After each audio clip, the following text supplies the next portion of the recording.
Le projet Handitour, c'est donc l'action phare de la délégation APF de l'Ariège. C'est un projet de sensibilisation scolaire au handicap qu'on a souhaité faire en collectif depuis le départ. Donc on travaille avec 3 autres associations de l'Ariège qui travaillent sur le handicap. Une sur le handicap visuel, la deuxième c'est le comité départemental handisport et la troisième c'est une petite association qui s'appelle Envol qui fait principalement de la sensibilisation scolaire au handicap. Ce qui me plaît dans Handitour, c'est la conjonction de 4 associations. Alors en tant que présidente d'Envol, je suis chargée d'assurer le suivi avec l'éducation nationale et de rencontrer les enfants des écoles en amont du parcours, de façon à ce que les enfants soient prêts à rencontrer les personnes handicapées sans être étonnés ou timides. Et d'ailleurs, nous avons bien été reçus déjà par toutes les écoles avec l'enthousiasme des enfants et ça, c'est réjouissant. Et d'ailleurs, quand les enfants me retrouvent, ils m'appellent Madame Handicap. Donc pourquoi Handitour? Pourquoi Handitour? Parce que ça le permet de montrer que tout est possible pour les personnes en situation de handicap, notamment de se surpasser en passant des épreuves sportives quelquefois un peu périlleuses. Et pourquoi Handitour personnellement? Je trouve que c'est une belle aventure humaine. Le fait de rencontrer des enfants et avec leur innocence et leurs questions qui nous font souvent bien rire, c'est très intéressant et ça permet aussi de former les futures générations au handicap et montrer que ça existe. Demain, j'espère que l'Handitour pourra amener les enfants en situation de handicap qui sont dans les écoles à pratiquer des activités sportives parce qu'il y aura un copain ou une copine qui lui aura dit « Oh cool, tu sais, tu pourrais faire du sport avec nous parce que je connais quelqu'un, il a un tandem et allez, pourquoi pas, si tu veux, monte avec moi et viens, on va faire un tour de tandem. » Voilà, c'est ce qu'on attend de l'Handitour. Personnellement, je trouve que c'est une belle aventure humaine pour ça et aussi par rapport aux rencontres qu'on peut faire à l'intérieur, vivre ensemble pendant 3 jours, on apprend à beaucoup mieux se connaître et on partage beaucoup de belles choses. Déjà, c'est un partenariat avec l'APF. C'est une invitation et on s'est greffé il y a 3 ans. Voilà. Et pour montrer que les déficients visuels peuvent faire du vélo à condition qu'ils soient accompagnés. Donc nous, c'est en tandem, bien sûr. Et c'est pour ma part à moi, ça a été une renaissance au niveau du vélo puisque j'en faisais plus depuis des années. Donc ça a été aussi, comment dire, voilà, surmonter ma peur déjà de plus faire du vélo. Ça faisait au moins 10 ans que j'en avais pas fait, parce que je n'ai pas dit aux autres pour pas qu'ils aient pas peur. Voilà, et me sentir un peu plus libre et de faire des choses qu'on me proposerait pas ailleurs. Voilà, c'est un moment de partage, c'est un moment d'amitié, c'est un esprit bien particulier où j'ai besoin de me ressourcer aussi, avec des gens qui sont là en attente de comprendre comment on fonctionne. Je n'ai pas besoin de me justifier, c'est normal, ils sont là pour nous aider, me permettre à moi de pouvoir faire des choses que je ne pourrais pas faire toute seule. Et donc pourquoi Handitour? Pour les rencontres avec les élèves qui sont toujours importants au niveau de la sensibilisation, mais aussi pour moi, pour relever des défis et me dire « Ah ben moi j'ai fait cette année 140 km ou un engin que je ne pourrais pas faire toute seule ». Voilà pourquoi Handitour.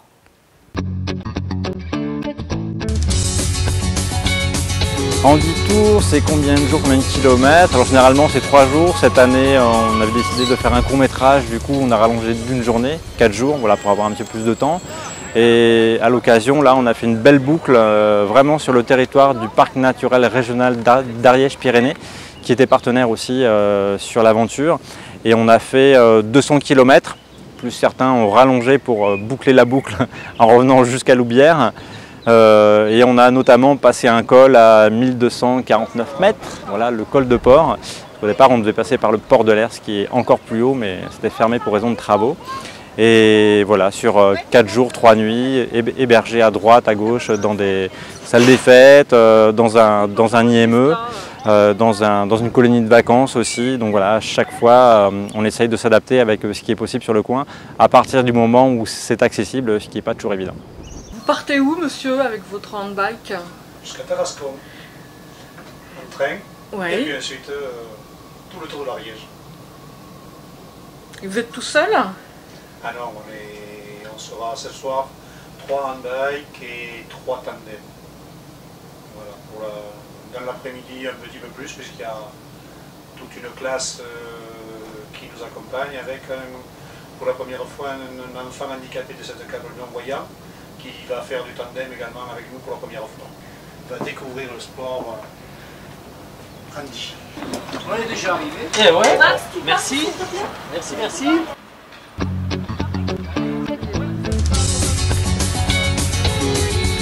Oui, on fait beaucoup de sensibilisation, c'est-à-dire qu'on va dans les collèges, les écoles primaires aussi, pour une approche, disons, de l'handicap, pour avoir que les enfants aient un autre regard.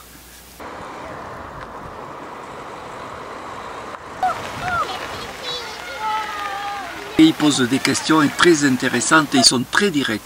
Des questions que nous, adultes, on n'ose pas poser. Et eux, c'est naturel, ils posent la question. Des questions comme comment fais-tu pour aller faire ta toilette? Est-ce que vous faites vos courses? Oui, je fais mes courses. Ça paraît extraordinaire, mais j'y arrive. Parce que je vais toujours dans le même supermarché, ils ont une petite supérette. Est-ce que vous savez qu'il y a deux sortes d'aveugles? Non. Ouais, il y a des grands et des petits, ouais. Aussi, non. Alors 4 aveugles. Mais celle-là, il y a plein. Non, c'est justement, il y a la cécité noire, donc on est aveugle dans le noir, et la cécité blanche. Donc par exemple, à moi, je vais perdre mes yeux, je vais être en cécité blanche, comme Ginette.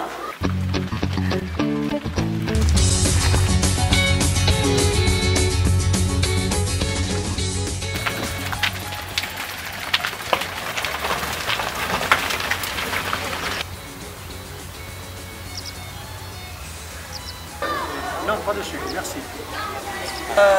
Quand il y a des bateaux, parce que si c'est trop haut, je risque d'accrocher là, tu vois. Ça touche dessous. Parce que ça touchera. Donc quand ce qu'on appelle les bateaux du trottoir, quand ils sont sur l'essai, je peux monter. Mais normalement les trottoirs c'est pour les piétons, pas pour les vélos. Qu'est-ce que vous avez retenu de Charlemagne? Je sais pas, c'est pas moi qui le fais. Il n'y a pas une histoire d'école chez Charlemagne? Si, il a fait une école. Il a fait l'école. Il a inventé l'école. Et il a été couronné? Il a été couronné quoi? C'est bon, laisse-le passer.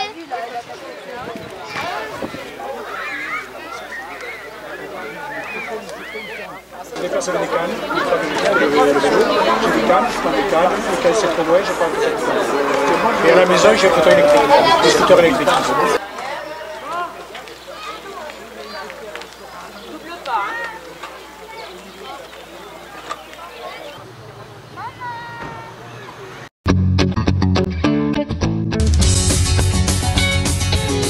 Je peux pas me mettre à leur place, mais je me dis putain, si je voyais des situations pareilles, je peux pas aller dans ce lieu parce qu'il n'y a pas la rampe à 300 €, mais j'en serais malade quoi, et je suis une merde quoi, j'existe pas dans cette société alors j'ai pas ma place quoi, c'est ça l'histoire. On s'aperçoit qu'il y a énormément de carences au niveau de l'accessibilité. Beaucoup de bâtiments anciens qui mériteraient d'être revalorisés, d'être mis en accessibilité par des procédés tout à fait simples. Il suffit d'un peu d'investissement et de prise en considération du monde du handicap. Par rapport à la carte scolaire, s'il fallait que certains établissements reçoivent des enfants en situation de handicap, ils sont dans l'incapacité matérielle de recevoir ces enfants. Ou alors il faudrait les envoyer à des distances relativement importantes et encore je ne suis pas sûr qu'on serait prêt à accueillir ce type d'enfants. Alors bon, il y a des bons élèves, on s'est aperçu que finalement au départ de notre périple, on est tombé sur des salles qui sont relativement récentes et dans lesquelles tout a été fait, tout a été pris en considération. À côté de ça, on a des rues qui sont dans des états lamentables alors qu'il suffirait d'un peu d'idées, d'un peu d'inspiration et puis tout pourrait fonctionner. En route pour le col de Port, altitude 1249 mètres.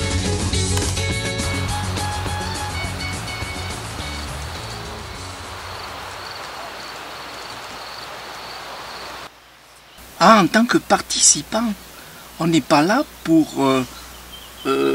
comment dire, on n'est pas là pour aider les handicapés. Bien sûr que s'ils ont besoin, on les aide, mais on n'est pas là pour ça. On est ensemble, et ensemble dans la différence. C'est le but de l'association. Voilà, c'est ce qui est de formidable. On est tous au même niveau, valides ou handicapés. On fait tous du sport, et donc c'est ce qu'il y a de bien.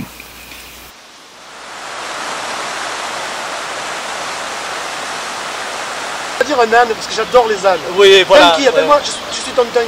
Ouais, le donkey, voilà, c'est mon donkey. Je suis son donkey. Mon donkey. Mais il faut un sacré entraînement pour monter ça là. Mais ouais, il faut des gros mollets surtout, il faut des gros mollets.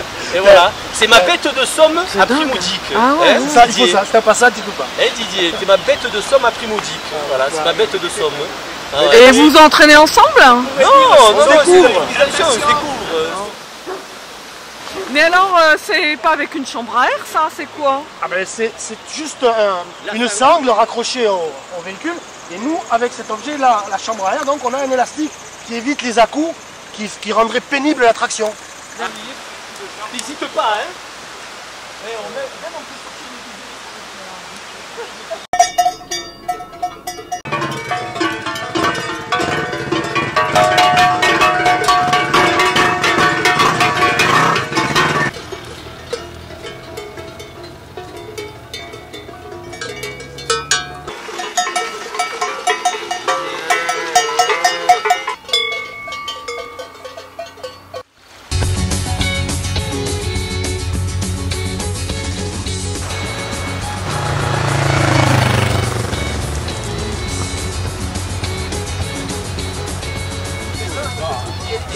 Donc je suis arrivé, j'y arrivais pas à monter là. C'était froid là.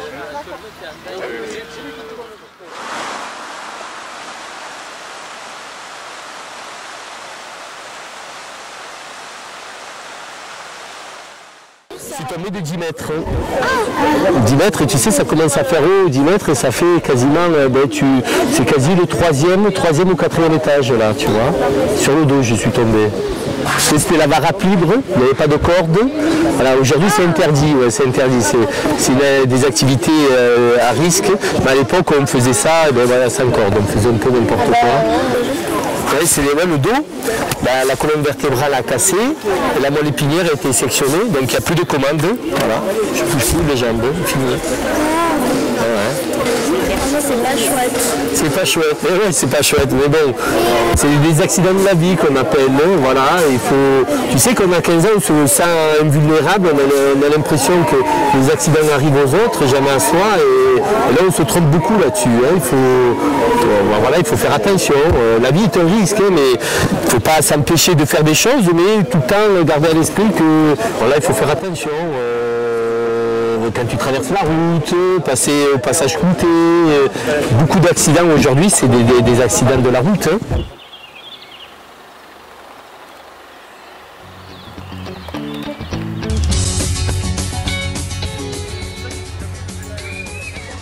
Alors, Handitour, c'est la rencontre d'un jour entre des élèves, des écoliers, des collégiens, et puis des personnes non valides, qui viennent avec leur drôle de machine dans les écoles montrer aux élèves comment eux se déplacent et comment ils voient l'effort sous un certain angle,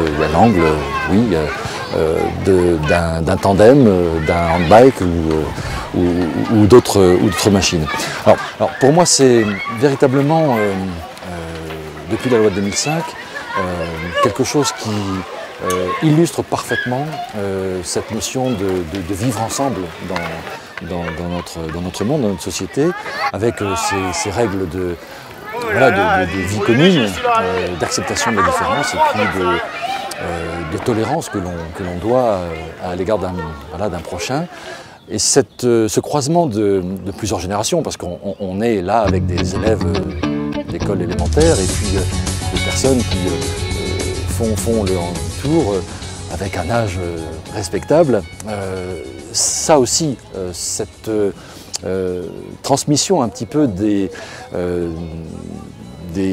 pas des connaissances forcément, mais cette transmission des passions, parce qu'on est là au cœur de passion. Hein. Je crois que parmi vous, dans le Handi-Tour, vous avez des athlètes de très haut niveau qui traversent des pays, qui ont des projets remarquables. Je crois que ça va donner envie aux élèves peut-être de faire un peu la même chose. Alors, moi, je ne peux que féliciter les organisateurs, souscrire à cette idée généreuse de se retrouver à un moment donné autour d'une machine, d'un vélo, pour partager quelques kilomètres ensemble. Vraiment, c'est une très très belle histoire, une belle aventure, et je souhaite vraiment que de plus en plus chaque année, cette opération puisse prendre toute l'envergure qu'elle mérite.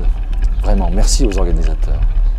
Les rêves sont toujours trop clairs ou trop noirs, alors viens faire toi-même le mélange des couleurs. Sur les murs de la cabane du pêcheur, viens t'asseoir.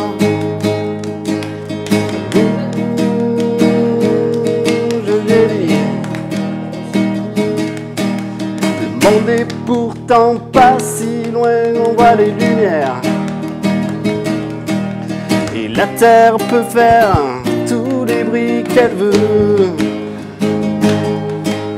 Y a sûrement quelqu'un qui écoute là-haut dans l'univers. Peut-être tu demandes plus qu'il ne peut.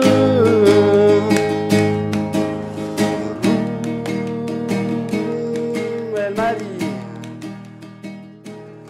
elle a dit finalement je brûle de tout savoir, et j'ai dit viens t'asseoir dans la cabane.